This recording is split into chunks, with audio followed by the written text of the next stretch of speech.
بسم اللہ الرحمن الرحیم۔ پیارے بچوں، آج وسطانیہ دور میں درجہ 6 سے کلاس آپ کے سامنے شروع ہونے جا رہی ہے۔ مضمون جو ہے وہ ہے تاریخ۔ کتاب کا نام ہے ماضی سے حال۔ ٹاپک ہے جو سبق کا عنوان ہے وہ ہے کیا، کب، کہاں اور کیسے۔ کیا، کب، کہاں اور کیسے، یہ ہمارے سبق کا آج کا عنوان ہے۔ کچھ ٹرمز ہیں، کچھ اصطلاحات ہیں جس کو جاننا بہت ضروری ہے تاریخ پڑھنے سے پہلے۔ اس سے پہلے کہ میں یہ سبق شروع کروں، کچھ الفاظ کے یا کچھ جو ٹرمز میں نے لکھے ہیں اس کے بارے میں کچھ آپ سے ہلکی گفتگو کروں گا اس پہ، چھوٹی چھوٹی۔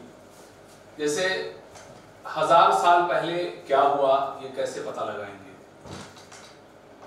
ظاہر سی بات ہے اس کا جو ذریعہ ہوگا یہ تاریخ ہوگی۔ قدیم عہد ہوگا، عہد وسطیٰ ہوگا یا دور جدید ہوگا۔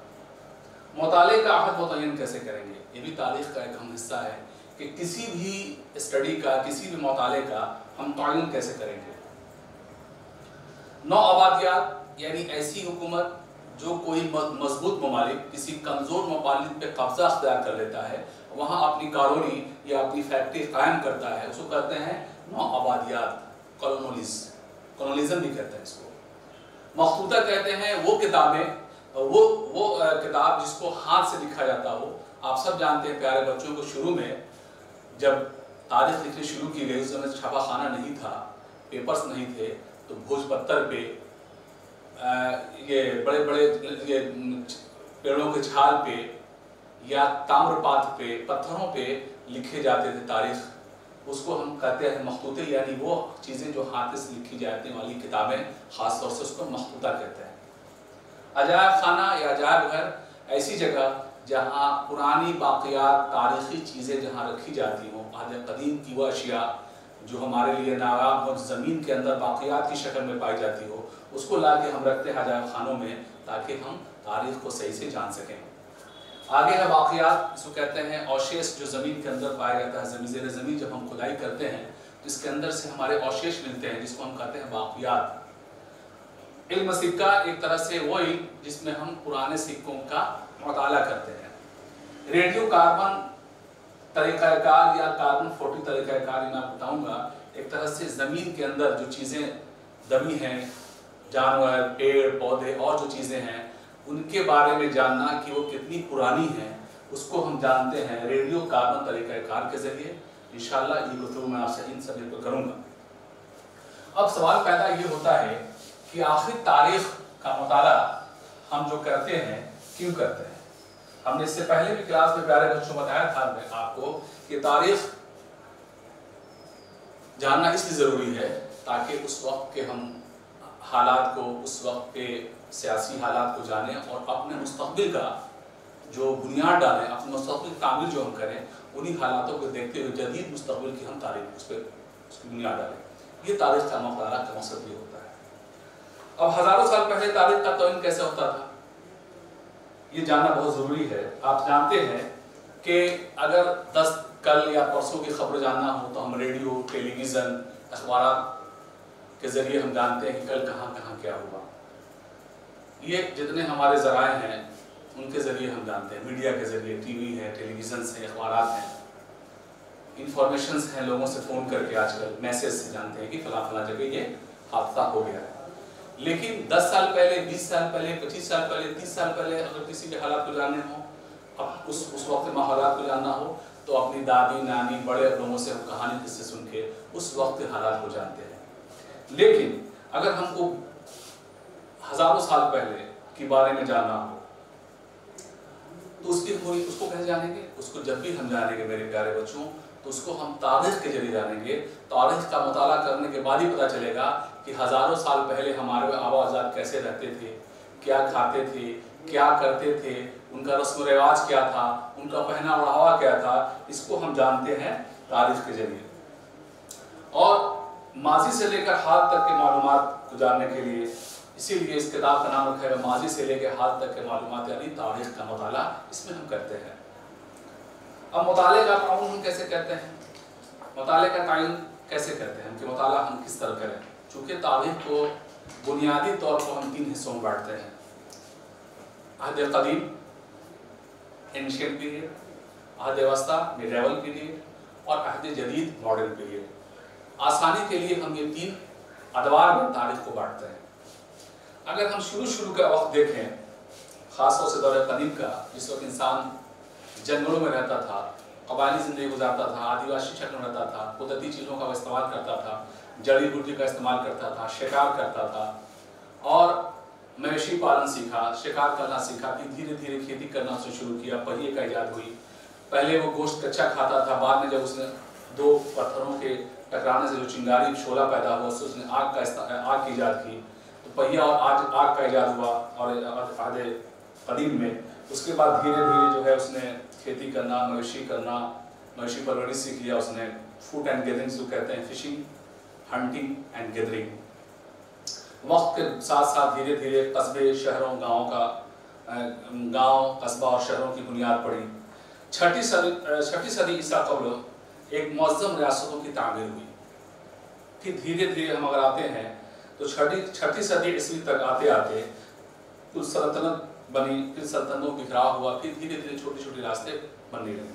उसके बाद 18वीं सदी के निस्फ यानी 18वीं सदी के निस्फ में हम देखते हैं कि अगर हम देखें तो धीरे धीरे तजारत, शहर और 11वीं सदी के आते आते नई नई टेक्नोलॉजीज बढ़ती गई और धीरे धीरे हम दौर अहद वस्ता से दौर जदीद तरफ बढ़ने लगे। और फिर एक तरह से हिंदुस्तान में इस्लाम का फ़रोग़ हुआ, नई नई अज़मुश्शान सुल्तनतों की बुनियाद पड़ी, सकाफ़ती इश्तराक आई और फिर मेल मिलाप हुआ। धीरे धीरे हम देखते हैं कि 18वीं सदी के निस्फ़ अव्वल में कि ज़वाल पज़ीर हो गई ये सब सुल्तनतें धीरे धीरे, और इसके साथ दूसरे अहद यानी अहद वस्ता का खात्मा हो गया। अब जदीद दौर की शुरुआत जो देखते हैं दौर जदीद की, तो वो है 18वीं सदी के निस्फ़ में दौर जदीद, 18 सदी के निस्फ़ आखिर में,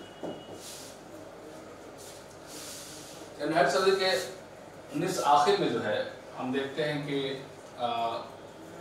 दौर जदीद, अहद जदीद की शुरुआत होती है और धीरे धीरे मगरबी ममालिक का हिंदुस्तान में गलबा होता है और हिंदुस्तान में तरह तरह की इसमें धीरे धीरे नई इंतज़ामियात आती हैं, तालीम का फ़रोग़ होता है, मौसिलात, आमद-ओ-रफ़्त में तरक्की होती है और धीरे धीरे एक नौ आबादियात हुकूमत यहाँ कायम होती है। यानी ऐसी हुकूमत नौ आबादियात के तहत कोई तरक्की याफ्ता मुल्क किसी कमज़ोर मुल्क पे कब्ज़ा हासिल कर लेता है, मुसल्लत हो जाता है और उसकी इक़्तिसादी इस्तेहसाल करता है। इसको हम कहते हैं नौ आबादियात।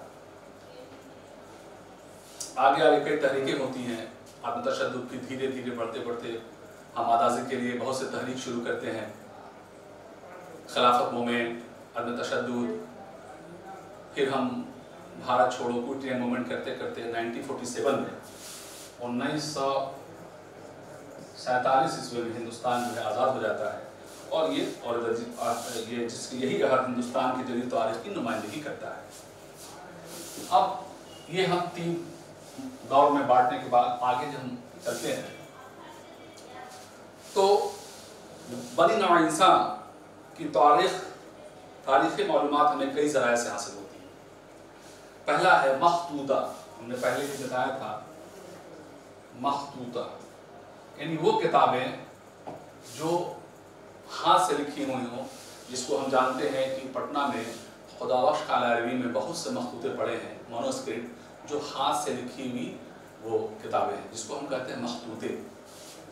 इन मखतूतों के ज़रिए भी हम तारीख़ के ज़राए को जान सकते हैं या तारीख़ का मुताला हम कर सकते हैं।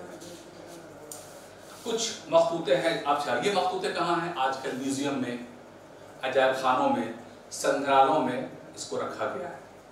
हमने बताया खुदाबख्श लाइब्रेरी अली बिहार संग्रहालय भी है, उसमें भी रखा गया है। गांधी संग्रहालय में कुछ मखतूते रखे गए हैं, कुछ पुराने वाक़यात रखे गए हैं जिसके बारे में, जिससे हम देखने के बाद उस वक्त की आधे तारीख का मुताला हम कर लेते हैं।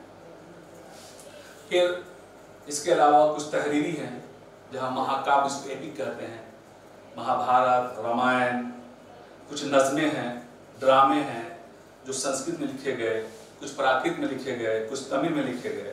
इन सबों से भी हम अहद कदीम की तारीख को आसानी से जानने के हमारे लिए ये मायन साबित होती है। कुछ दस्तावेज़ात हैं जिससे भी हम तारीख जानने की कोशिश करते हैं।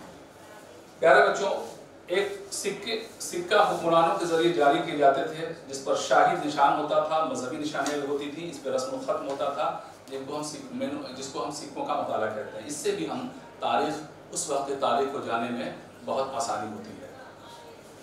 ज़ेर ज़मीन मैंने पहले आपसे कहा सिक्के हैं, मोहर है, मृदभांड है। मृदभांड ये भी एक जरिया जिसको हम कहते हैं बर्तन।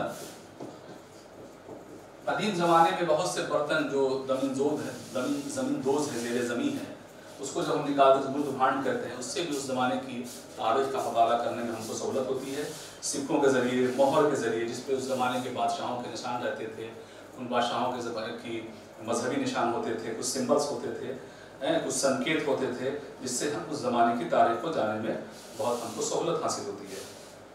अब एक है कार्बन डेटिंग पद्धति। इससे होता क्या है कि जब हम किसी चीज़ को ज़मीन से निकालते हैं तो हम जानते हैं कि तमाम चीज़ों में एक किस्म की रेडियाई शय होती है जो कार्बन 40 कहलाती है। जितनी अशिया हैं ज़मीन के अंदर, हम जितने हैं सबके अंदर कार्बन 40 एक शय होती है जिसके अंदर रेडिएशंस होता है। ये रेडियाई शय जो वो चीज़ है जिसमें से मुकर्रर मकदार में छोटे छोटे ज़र्रात निकलते हैं। जब इंसान या पौधे जिंदा होते हैं तब वह जिस मकदार में कुर्रे हवा से कार्बन 40 लेते हैं, इसी मकदार में शुआए ज़नी यानी रेडियो एक्टिव के सबब मरने के बाद उसे वो खोना शुरू कर देते हैं। इसी का जाविया बनाते हुए, इसी पैरामीटर पे हम कार्बन 40 तरीक़ेकार या कार्बन 40 तरीक़ेकार के ज़रिए, रेडियो कार्बन 40 तरीक़ेकार के ज़रिए उस ज़माने की बाक़ियात जो चीज़ ज़मीन के अंदर हैं निकलती हैं, उसके बारे में हम जानते हैं कि कितनी पुरानी है और किस वक्त की है। प्यारे बच्चों, ये तारीख का जो चैप्टर है माजी से हाल तक, कब, कहाँ और कैसे, ये लंबा चैप्टर है। इंशाअल्लाह इसके फिर आगे गुफ्तगू मैं करूँगा आइंदा क्लास में इस पर गुफ्तगू आपसे होगी। आपसे गुजारिश है कि इसमें अभी तक कोई सवालात या कोई ऐसा टर्म्स इस्तेलाह आपको समझ में नहीं आ रहा है, कुछ आपको परेशानी अगर पेश आ रही है तो बराए करम आपसे गुजारिश है कि आप कमेंट बॉक्स में डालें। इंशाअल्लाह आपको मसबत जवाब दिया जाएगा। जज़ाकल्लाह, खुश रहें।